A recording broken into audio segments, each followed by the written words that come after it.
Welcome from 3D Render and Beyond. I am Viola and I will guide you through a quick video that will show you the content of our 3D scenes. Make sure to sign up to our newsletter so that we will be able to let you know as soon as our products will be available. Let's open our scene and see what is included in the folder. You will find the 3D scene as a Cinema 4D file, a folder with all the necessary textures included, a folder with the saved irradiance map and light cache files that can be loaded in the GI to speed up render time, a folder with files for post-production using Photoshop, version CC is suggested for best use, a folder with the final renders in JPEG format which can be opened with any Photoshop version. Now let's see our Mediterranean Courtyard Cinema 4D file and what you can expect to find in this file. We have all our shaders, some from our 3D Render and Beyond Shaders collection and some new unique to this scene. You can see that we also organize them by layers: metals, green, including plants, wood, fabric, and plaster and floor. On the right, in the Object Manager, you can find our courtyard model and see how we organized every component using hierarchies. Then we have plants and also furnitures and accessories. Let's see lights and camera setups. We have several cameras and we will see how they work more in depth in a second. You can see a group of OpenGL lights that are only used to see correctly your scene in the viewport. They are Cinema 4D lights, and as you can see, they are turned off in the render, only visible in viewport. To illuminate the scene, a V-Ray physical sun has been used. Let's get back to our cameras. You can see several camera setups, and every single one has correct camera setup, a correct depth of field, and other info. Next to every camera, you will find a ratio which indicates the render ratio. For every render ratio, you will find a render setting that is already set up for that ratio. For example, if I want to use a camera 6 with 1:1 ratio, I will activate it in the Object Manager, making sure the perspective viewport is selected, otherwise one of my other views will change.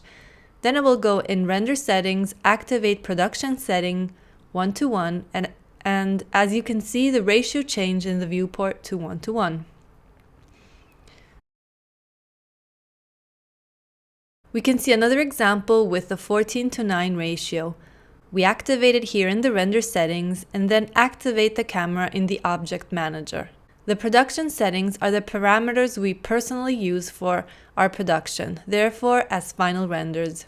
We also added a preview setting for very fast renders. We also included high quality settings that will take longer to render compared to the production settings and will let you obtain renders with less noise. It is not something we personally use, but some of you might be interested. There is also a setup to render using brute force and light cache. Under multipass, we have included post effects and RGBA image. As you can see under color mapping, we always work with linear multiply so that we can have the entire dynamic gamma available. This means that in post-production we can do tone mapping without compressing lights, shadows, or other things that do happen when you use other types of color mapping. In the Multipass Manager, we have added under Standard Channels multipass elements necessary to create the beauty pass.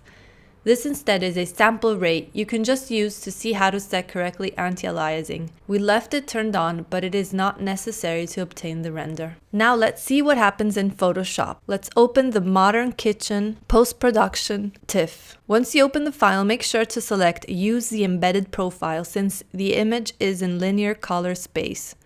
If this pop-up doesn't show up, it is important to set it up in Photoshop, otherwise you won't know your color profile. Go to Edit, Color Settings, and make sure to select Profile Mismatches, Ask when opening. The layers used in Photoshop will show you a non-destructive method. Therefore, you can activate and deactivate all the filters used. There's a folder with object buffers, useful to use if it is necessary to modify single objects in the scene. Then you will also find a Render Elements folder that includes the standard channels we saved in the Multipass Manager in Cinema 4D. Let's turn off all the layers and filters except for the RGBA image called background and then keep the render elements turned on. If I turn them off, you will see no difference. you will see that the sum, meaning that every render element with linear dodge add selected, gives you the same result as the RGBA image. This is particularly useful because if needed, you can directly modify, for example, only the refraction by adding a curve adjustment and not modifying anything else.